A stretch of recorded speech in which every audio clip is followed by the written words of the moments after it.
All primary training stations have certain things in common.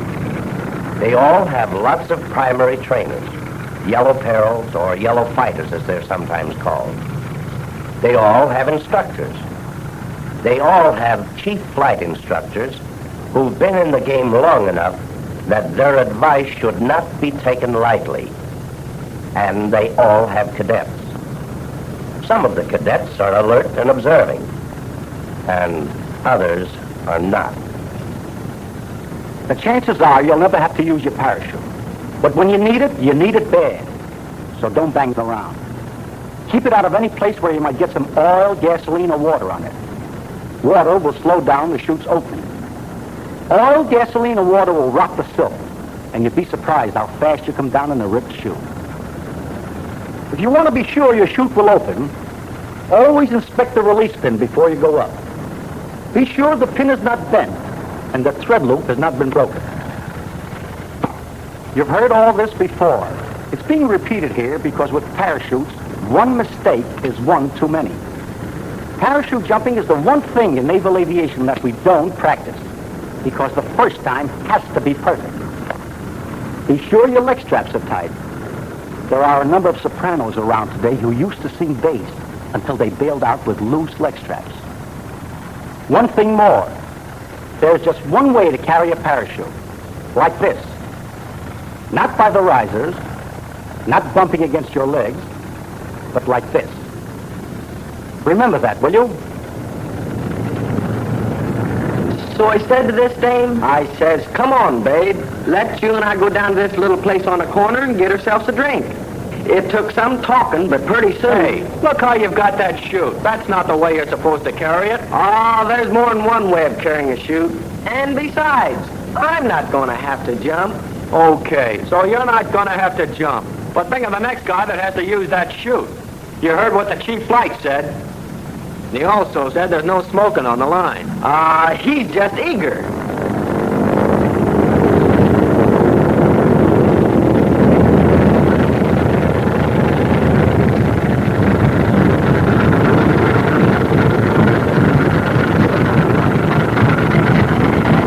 Now, as I was saying about this babe,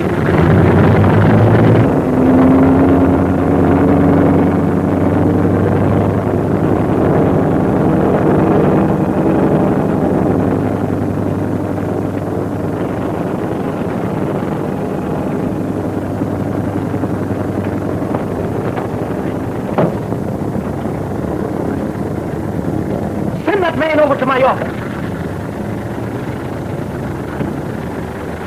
Yes, poor Mac. But maybe he's pretty lucky at that. He might have gotten tangled up in the harness and been dragged into a turning propeller. He might have had the chute on and buckled and been unable to get out of it. Of course, there would have been no trouble at all if Mac had been carrying his chute like this, with the chest strap not buckled and the chute itself held firmly under his left arm, where the ripcord is not likely to get caught on anything and the chute is protected. But Mac here has been on the base for a whole week, so he knows all the answers. At least that's what he thinks.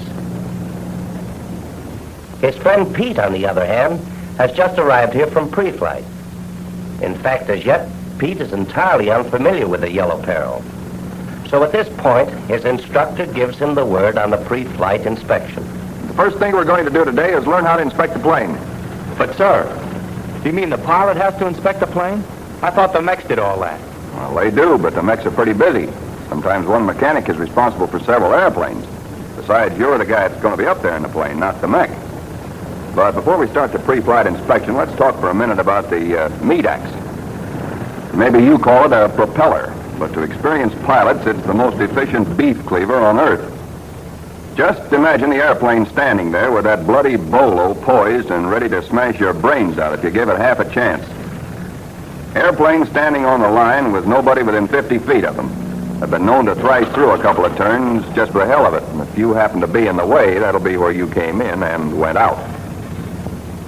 A moment ago, you asked if the pilot inspects the plane. That officer over there is getting ready to go out on a hop. Watch what he does. First, he takes off his parachute and will lay it on the leading edge of the wing, just outboard of the end strut. And he lays it down gently. Why gently? Yes. Why lay the chute down gently? Mac here can answer that question. Just watch him for a moment.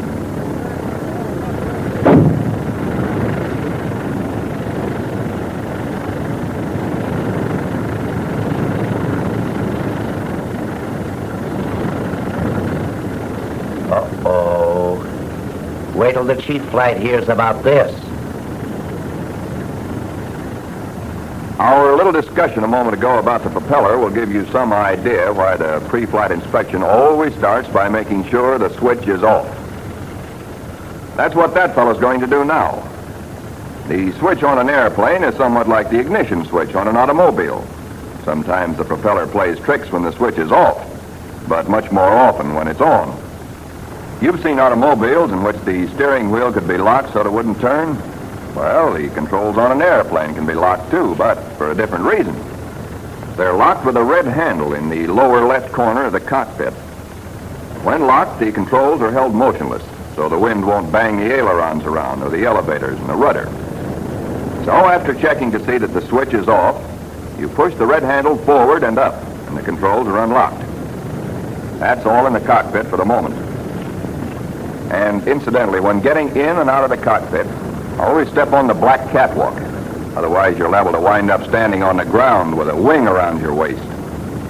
Now you're ready to inspect the airplane. On fabric surfaces, always look for tears or breaks or wrinkles or bulges, which might indicate a structural failure or a broken spar or rib underneath the fabric. Notice anything that seems out of line or not quite right. Start with the trailing edge of the left wing and follow a path like this all the way around the plane. Watch how that fella does it. Notice that he pays particular attention to the aileron, top and underside. Now you see why you unlock the controls before the inspection. Otherwise, you couldn't move the ailerons. Take a quick look at the aileron fittings to be sure they're securely attached and safetied. Check all inspection plates to be sure they're well fastened down. And test the after strut. Glance at the fitting bolt at the base of the strut. And check the wingtip, especially the underside of it, for tears in the fabric. Run your hand along under the edge of the wingtip for structural failures you might not see. Then take a good look at the underside. This part of the inspection requires special attention because wingtips and ailerons are occasionally damaged by someone dragging the wing in such a way that the damage might not be seen by the mechs. While you're at the wingtip, grasp the handhold and test the wing to make sure that the wing panel is completely rigid and securely attached to the fuselage. Listen for anything that sounds like wood splintering or fabric tearing, and watch for wrinkles or bulges. Test the wing firmly but gently. Moving on around to the leading edge, you next inspect the forward strut and the fitting bolt at its base. That little gadget attached to the strut is called the pitot tube. Is connected with the airspeed indicator in the cockpit. The airspeed indicator is the equivalent of the speedometer on an automobile, but it won't work if the pitot tube is covered or stopped up, so you check the tube. Test wires for tautness, but don't pull them too hard or you may damage the spreader, which serves merely to hold the wires in position and keep them from vibrating. At the same time, be sure the spreader is secure. Also, inspect all wires. See that they're streamlined into the wind and not twisted crossways. Check the underside of the wing for tears in the fabric and bulges or wrinkles which might indicate a structural failure. As you move in toward the lodge, keep one hand on the leading edge of the wing. Habits like that, developed in the beginning, may someday save your life. There are cases where old-time experienced pilots have been killed by propellers because in a thoughtless moment they accidentally got too close. That's the cap to the oil tank he's taking off now. Sometimes there's a metal dipstick attached to the inside of the oil cap. If not, you should be able to see the surface of the oil by looking carefully. If you can't see it, call the plane captain. Of course, if you're like our friend Mac here, maybe you have unlimited faith in your plane captain. which is all right up to a point. But for Mac, it's just too much bother to check everything. So he skips the oil tank.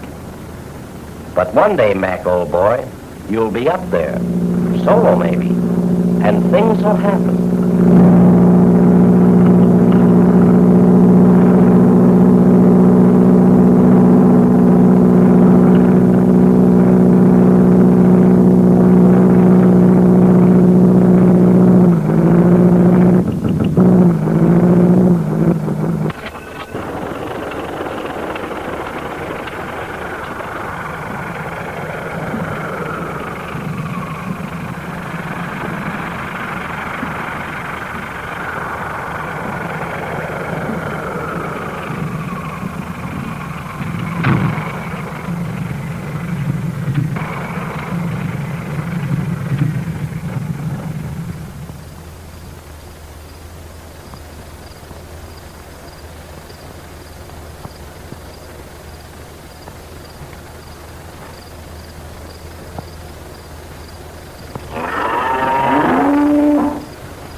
Yes, airplanes are funny that way.